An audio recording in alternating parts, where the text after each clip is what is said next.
daily life, what you do each day, if you work, or what your hobbies are, things you like doing. Really, just standard getting to know someone chat. We saw some examples in the source material, didn't we? Like really basic ones. Yeah, exactly. Yeah. What's your name and where are you from? Yeah. It starts very simply. And there was a key tip about how to answer, wasn't there? Something about full sentences. Yes, that's a really important piece of advice for part one. Try to answer in full sentences, not just single words. So instead of just Lahore, you'd say, You'd say something like the example given, I live in Lahore with my parents and my younger brother. Or even just, I am from Lahore. why is that so important at this stage? Just giving that little bit more. Well, it shows the examiner more than just vocabulary. It shows you understand basic English sentence structure, subject, verb, the basic components.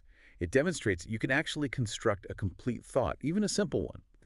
That's really fundamental for showing A1 level ability. It's about basic communication, putting words together meaningfully. Right. It shows you can handle the basic mechanics of the language. Okay, that makes sense. So that's part one. Moving on to part two, the collaborative task. The name suggests you're working with the other test taker here. That's exactly right.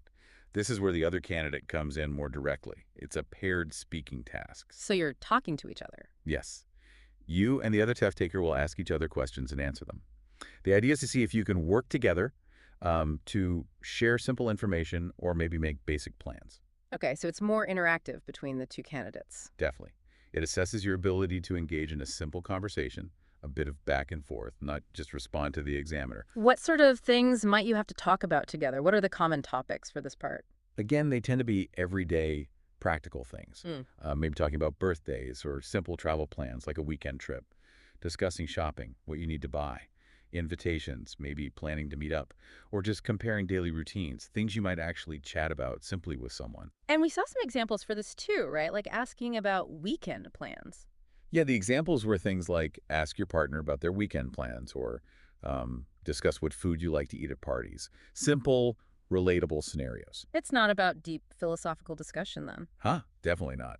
It's about straightforward information exchange and simple opinions. Can you ask a clear question?